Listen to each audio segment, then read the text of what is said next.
Hello students, a very warm welcome to study by methods. आज हम एक और इम्पोर्टेंट क्वेश्चन देखेंगे। तो क्वेश्चन क्या है आपके सामने?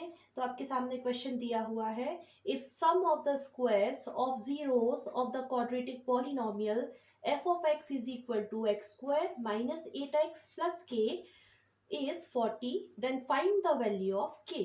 तो आपको क्या दिया हुआ है? यहाँ पर एक कंडीशन गिवन है। इस टाइप के क्वेश्चंस में सबसे पहले आपको क्वेश्चन को बहुत ध्यान से पढ़ना है, फिर क्या क्या चेक करना है कि गिवन क्या क्या है, फिर आपको कंडीशन देखना है कि क्या कंडीशन दी है, एंड देन उसको सॉल्व करेंगे। तो यहाँ पर दिया है sum of the squares of zeros. तो आपको ध्यान कहाँ पर देना है? आपको इस लाइन पर ज़्यादा ध्यान देना है। इसमें क्या लिखा हुआ है ये देखिए, sum of the squares of zeros. ठीक है, तो सबसे पहले जो गिवन है उसे लिख लेते हैं। तो गिवन क्या है? तो गिवन है आपके पास F of X is equal to X square minus 8x plus K, ये गिवन है। अब और क्या दिया है? यहाँ पर मैंने लाइन इसलिए लगाई है या फिर इसे हाईलाइट इसलिए किया है ताकि आपका बार बार यहाँ पर ध्यान जाना चाहिए। तो मैं यहाँ लिख रही हूँ ए टी क्यू, मतलब क्या है? According to question sum of the squares of zeros. तो किसी भी क्वाड्रेटिक पॉलिनोमियल के जीरोस हम क्या मानते थे अभी तक? अल्फा एंड बीटा, तो अभी भी वही मानेंगे। तो मैं ले लेती हूँ alpha and beta. Alpha and beta क्या है बच्चों?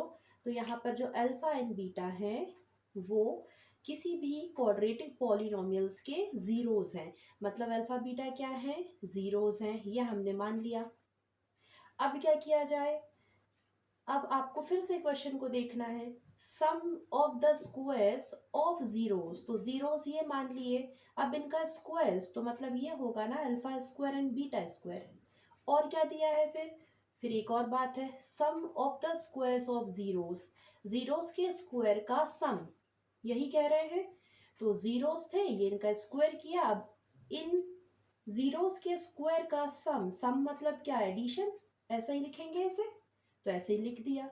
कितना दिया है? यहाँ पर एक नंबर गिवन है, कितना दिया है? Is equal to 40। ठीक है, तो ये तैयार है आपकी इक्वेशन। तो इक्वेशन बन चुकी है। अब आप बहुत इजीली जो भी अननोन वेरिएबल है उसकी वैल्यूज निकाल सकते हैं। तो यहाँ पर अननोन वेरिएबल क्या है?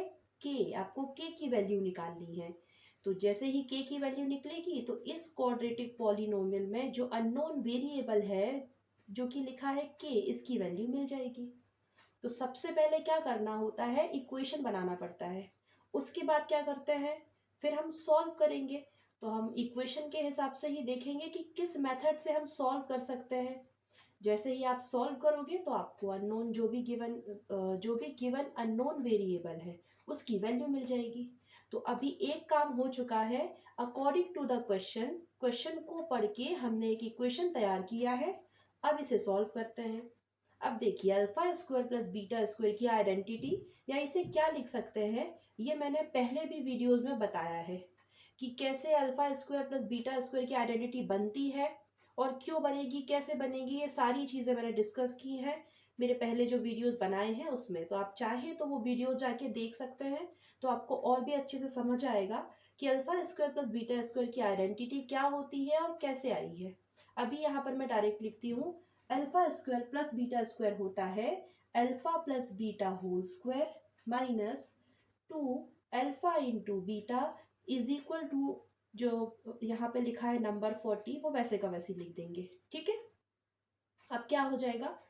यहाँ पर alpha plus beta and alpha into beta, यहाँ पर हमें वैल्यू रखने की जरूरत है। तो वैल्यू कैसे निकालते हैं? वैल्यू ऐसे निकालेंगे, क्या जानते हैं हम जानते हैं alpha plus beta is equal to होता है minus B upon A, and alpha into beta होता है सी अपॉन ए।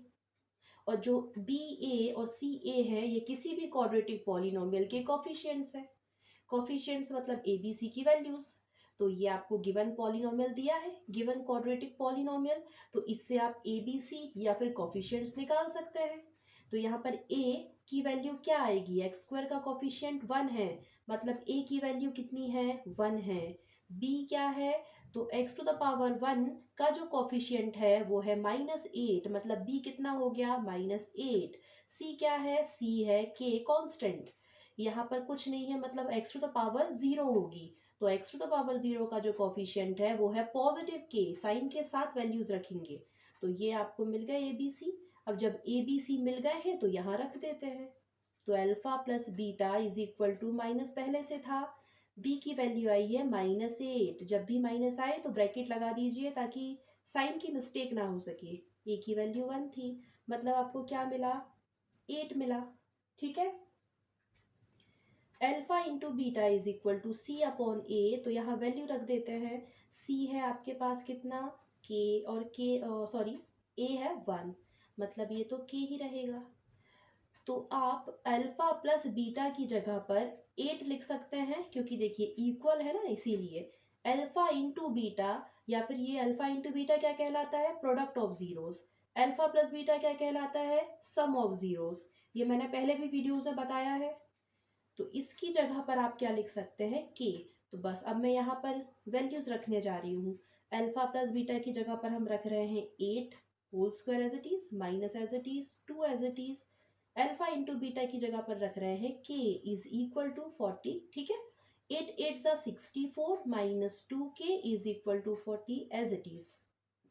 ठीक है, अब इसे अभी भी हमारे पास k की वैल्यू पूछी थी, तो k की वैल्यू अभी तक नहीं आई है। तो क्या किया जाए, जो चाहिए होता है उसे वहीं रहने देते हैं। ये चाहिए ना आपको, तो ये पूरा यहीं रहेगा। इज इक्वल टू का साइन एज इट इज, पहले से यहाँ पर क्या लिखा हुआ है 40 लिखा है, लिख दीजिए। यहाँ कुछ नहीं है मतलब पॉजिटिव है, ये पॉजिटिव 64 जब यहाँ जाएगा तो माइनस का 64 हो जाएगा। -2 के again as it is, equal का साइन वैसा जैसा लिखा है वैसे ही लिख दीजिए।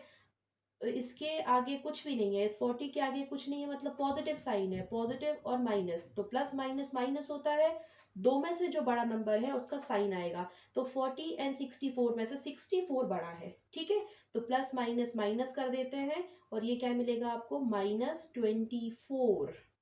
बड़े नंबर का, इन दो में से जो बड़ा नंबर था उसका साइन आ गया, मतलब माइनस का 24 आ गया। अब माइनस से माइनस साइन यहाँ कैंसिल आउट। इन दो के बीच में कौन सा ऑपरेटर है, तो यहाँ पर डॉट प्रोडक्ट है, मतलब मल्टीप्लिकेशन है। के की वैल्यू निकालनी है, इसलिए के को यही रहने दीजिए। इज इक्वल टू 24 यहाँ पहले से लिखा है, लिखे रहने दीजिए। ये इनटू में था 2, यहाँ जाके डिवाइड हो गया। तो के की वैल्यू कितनी आई, कैंसिल आउट करेंगे, डिवाइड करेंगे तो आपको मिलेगा 12। तो के की वैल्यू मिली आपको 12, यही पूछा था। देखिए क्या लिखा है, find the value of K. तो के की वैल्यू क्या मिली आपको, के की वैल्यू आपको 12 मिल गई। आई होप आपको ये क्वेश्चन कैसे सॉल्व किया गया है ये समझ आया होगा। आज के वीडियो के लिए सिर्फ इतना ही। अगर आपको मेरा वीडियो पसंद आया है so please do like, share and subscribe to my channel. मिलते हैं आप सभी से नेक्स्ट वीडियो में।